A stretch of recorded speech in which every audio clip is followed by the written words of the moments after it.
Jeca Tatuzinho de Monteiro Lobato. Jeca Tatu era um pobre caboclo que morava no mato, numa casinha de sapê. Vivia na maior pobreza, em companhia da mulher, muito magra e feia, e de vários filhinhos pálidos e tristes. Jeca Tatu passava os dias de cócoras, pintando enormes cigarrões de palha, sem ânimo de fazer coisa nenhuma. Ia ao mato caçar, tirar palmitos, cortar cachos de brejaúva, mas não tinha ideia de plantar um pé de couve atrás da casa. Perto um ribeirão, onde ele pescava de vez em quando uns lambaris e um ou outro bagre, e assim ia vivendo. Dava pena ver a miséria do casebre. Nem móveis, nem roupas, nem nada que significasse comodidade. Um banquinho de 3 pernas, umas peneiras furadas, a espingardinha de carregar pela boca, muito ordinária e só. Todos que passavam por ali murmuravam: que grandíssimo preguiçoso! Jeca Tatu era tão fraco que quando ia lenhar vinha com um feixinho que parecia brincadeira, e vinha arcado, como se estivesse carregando um enorme peso. Por que não traz de uma vez um feixe grande? Perguntaram-lhe um dia. Jeca Tatu coçou a barbicha rala e respondeu: não paga a pena. Tudo para ele não pagava a pena. Não pagava a pena consertar a casa, nem fazer uma horta, nem plantar árvores de fruta, nem remendar a roupa. Só pagava a pena beber pinga. Por que você bebe, Jeca? Diziam-lhe. Bebo para esquecer. Esquecer o quê? Esquecer as desgraças da vida. E os passantes murmuravam, além de vadio, bêbado. Jeca possuía muitos alqueires de terra, mas não sabia aproveitá-la. Plantava todos os anos uma rocinha de milho, outra de feijão, uns pés de abóbora e mais nada. Criava em redor da casa um ou outro porquinho e meia dúzia de galinhas, mas o porco e as aves que cavassem a vida, porque Jeca não lhes dava o que comer. Por esse motivo, o porquinho nunca engordava e as galinhas punham poucos ovos. Jeca possuía ainda um cachorro, o Brinquinho, magro e sarnento, mas bom companheiro e leal amigo.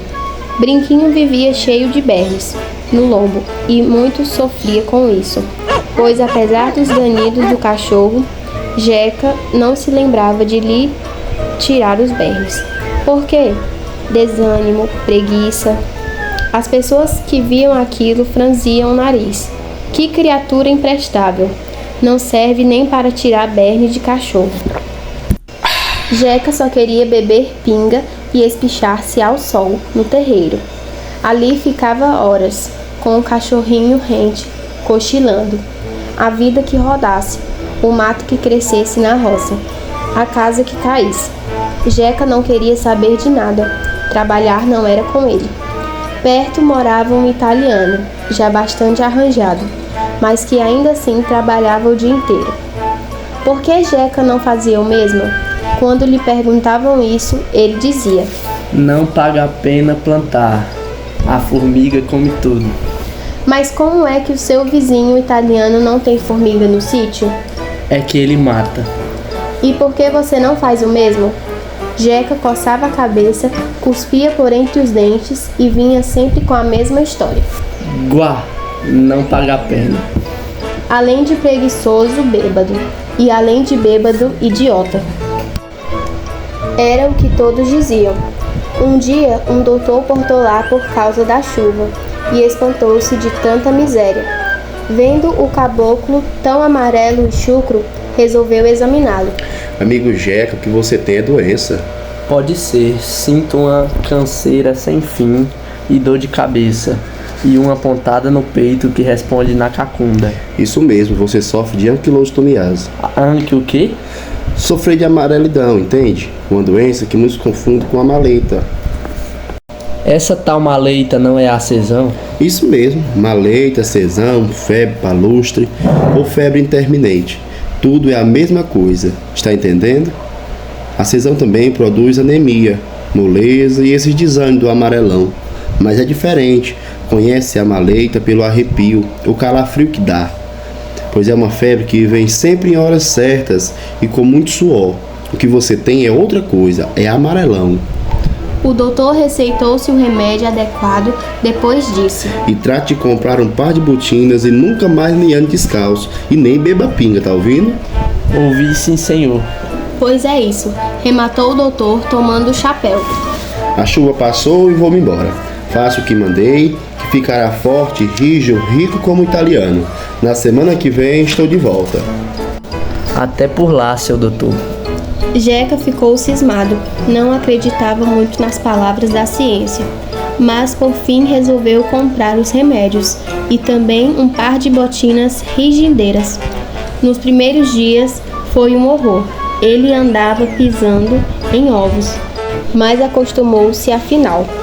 Quando o doutor reapareceu, Jeca estava bem melhor, graças ao remédio tomado. O doutor mostrou-lhe com uma lente o que tinha saído de suas tripas. Veja só, seu Jeca, que bicharia tremenda estava se criando dentro da sua barriga. São os tais anquilostomos, uns bichinhos dos lugares úmidos que entram pelos pés, vão varando pela carne, entrando até alcançar o intestino. Chegando lá, grudam-se nas tripas e escangalham com o freguês. Tomando este remédio, você pode botar para fora todos os anquilostomos que tem no corpo. E andando sempre calçado, não deixe que entrem os que estão na terra. Assim fica livre de doença pelo resto da vida. Jeca abriu a boca, maravilhado. Os anjos digam amém, seu doutor. Mas Jeca não podia acreditar numa coisa, que os bichinhos entrassem pelo pé. Ele era positivo e dos tais que só vendo. O doutor resolveu abrir-lhe os olhos. Levou-o a um lugar úmido, atrás da casa, e disse: Tire a botina e ande um pouco por aí. Jeca obedeceu. Agora venha cá, sente-se, bote o pé em cima do joelho. Assim agora examine a pele com essa lente. Jeca tomou a lente, olhou e percebeu vários vermes pequeninos que já estavam penetrando na sua pele, através dos poros. O pobre homem arregalou os olhos, assombrado. E não é que é mesmo? Quem haverá de dizer? Pois é isso, seu Jeca. E daqui por diante não duvide mais do que a ciência disser. Nunca mais. Daqui por diante a ciência está dizendo e Jeca está jurando em cima. Desconjuro e pinga então nem para remédio. Tudo que o doutor disse aconteceu direitinho. 3 meses depois, ninguém mais conhecia o Jeca. A preguiça desapareceu. Quando ele agarrava no machado, as árvores tremiam de pavor. Eram pam-pam-pam, horas seguidas, e os maiores paus não tinham remédio senão cair. Jeca, cheio de coragem, botou abaixo um capoeirão para fazer uma roça de 3 alqueires e plantou eucaliptos nas terras que não se prestavam para a cultura. E consertou todos os buracos da casa e fez um chiqueiro para os porcos e um galinheiro para as aves. O homem não parava, vivia a trabalhar com fúria que espantou até o seu vizinho italiano. Descansa um pouco, homem, assim você arrebenta. Diziam os passantes. Quero ganhar o tempo perdido. Respondia ele sem largar do machado. Quero tirar a prosa do italiano. Jeca, que era um medroso, virou valente.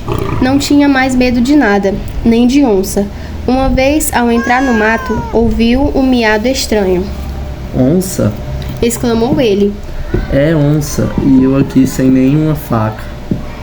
Mas não perdeu a coragem. Esperou a onça de pé firme. Quando a fera o atacou, ele ferrou-se tamanho murro na cara, que a bicha rolou no chão, tonta. Jeca avançou de novo, agarrou-a pelo pescoço e estrangulou-a. Conheceu, papuda? Você pensa então que está lidando com algum pingu sopilado? Fique sabendo que tomei remédio do bom e uso botina regendeira. A companheira da onça, ao ouvir tais palavras, não quis saber de histórias. Azulou. Dizem que até hoje está correndo. Ele, que antigamente só trazia 3 pauzinhos, carregava agora cada faixa de lenha que metia medo, e carregava-o sorrindo, como se o enorme peso não passasse de brincadeira.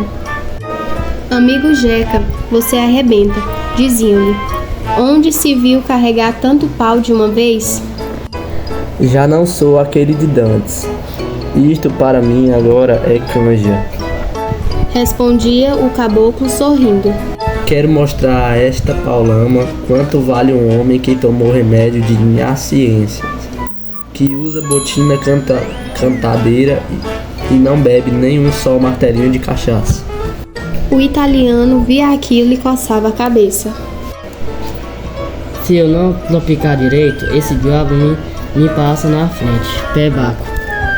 Dava gosto ver as roças de Jeca. Comprou arados e bois, e não plantava nada sem primeiro afofar a terra. O resultado foi que os milhos vinham lindos, e o feijão era uma beleza.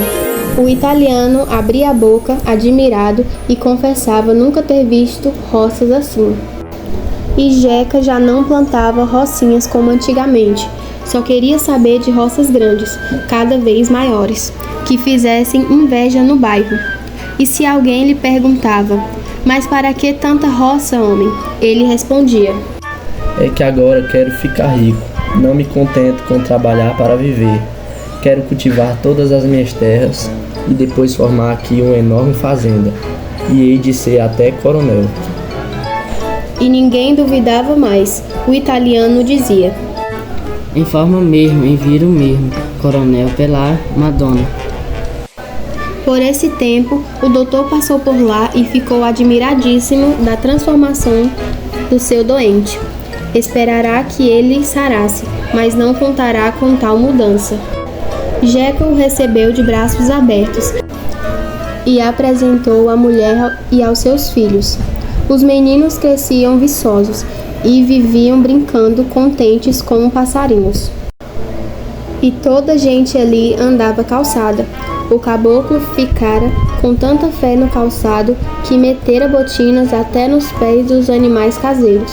Galinhas, patos, porcos, tudo de sapatinho nos pés. O galo, esse andava de bota e espora. Isso também é demais, seu Zeca, disse o doutor. Isso é contra a natureza. Bem sei, mas quero dar um exemplo a esta caipirada bronca.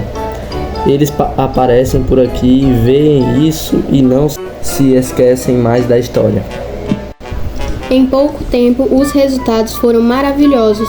A porcada aumentou de tal modo que vinha gente de longe admirar aquilo. Jeca adquiriu um caminhão Ford e, em vez de conduzir os porcos ao mercado pelo sistema antigo, levava-os de alto num instantinho, buzinando pela estrada afora. Fom, fom, fom, fom. As estradas eram péssimas, mas ele consertou-as à sua custa. Jeca parecia um doido, só pensava em melhoramentos, progressos, coisas americanas. Aprendeu logo a ler, encheu a casa de livros e, por fim, tomou um professor de inglês. Quero falar a língua dos bifes para ir aos Estados Unidos ver como é lá a coisa. O seu professor dizia: o Jeca só fala inglês agora. Não diz porco, é pig. Não diz galinha, é hen. Mas de álcool, nada. Antes quer ver o demônio do que um copinho da branca. Jeca só fumava charutos fabricados especialmente para ele, e só corria às roças montado em cavalos árabes de puro sangue. Quem o viu e quem o vê, nem parece o mesmo. Está um estranho de legítimo, até na fala. Na sua fazenda havia de tudo: campos de alfafa, pomares belíssimos, com quanta fruta há no mundo, até criação de bicho da seda. Jeca formou um amoreiral que não tinha fim. Quero que tudo aqui ande na seda, mas seda fabricada em casa. Até os sacos aqui da fazenda tem que ser de seda, para moer os invejosos. E ninguém duvidava de nada. O homem é mágico, diziam os vizinhos. Quando assenta de fazer uma coisa, faz mesmo, nem que seja um despropósito. A fazenda do Jeca tornou-se famosa no país inteiro. Tudo ali era por meio do rádio e da eletricidade. Jeca, de dentro do seu escritório, tocava num botão e o coxo do chiqueiro se enchia automaticamente de rações, muito bem dosadas. Tocava outro botão e um repuxo de milho atraía todo o galinhame. Suas roças eram ligadas por telefones. Da cadeira de balanço na varanda, ele dava ordens aos feitores lá longe. Chegou a mandar buscar nos Estados Unidos um telescópio. Quero aqui desta varanda ver tudo o que se passa em minha fazenda. E tanto fez que viu. Jeca instalou os aparelhos e assim pode, da sua varanda, com o charutão na boca, não só falar por meio do rádio para qualquer ponto da fazenda, como ainda ver por meio do telescópio o que os camaradas estavam fazendo. Ficou rico e estimado, como era natural, mas não parou aí. Resolveu ensinar o caminho da saúde aos caipiras das redondezas. Para isso, montou na fazenda e vilas próximas vários postos de maleita, onde tratava os enfermos de sezões, e também postos de anquilostomose, onde curava os doentes de amarelão e outras doenças causadas por bichinhos nas tripas. O seu entusiasmo era enorme.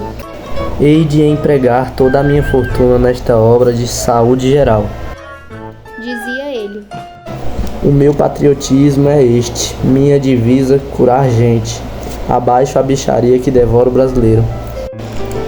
E a curar gente da roça passou o Jeca toda a sua vida. Quando morreu, aos 89 anos, não teve estátua, nem grandes elogios nos jornais, mas ninguém ainda morreu de consciência tranquila. Havia cumprido seu dever até o fim. Meninos, nunca se esqueçam desta história, e quando crescerem, tratem de imitar o Jeca. Se forem fazendeiros, procurem curar os camaradas da fazenda, além de ser para eles um grande benefício. É para você um alto negócio. Você verá o trabalho dessa gente produzir 3 vezes mais. Um país não vale pelo tamanho, nem pela quantidade de habitantes. Vale pelo trabalho que realiza e pela qualidade da sua gente. Ter saúde é a grande qualidade de um povo. Tudo mais vem daí.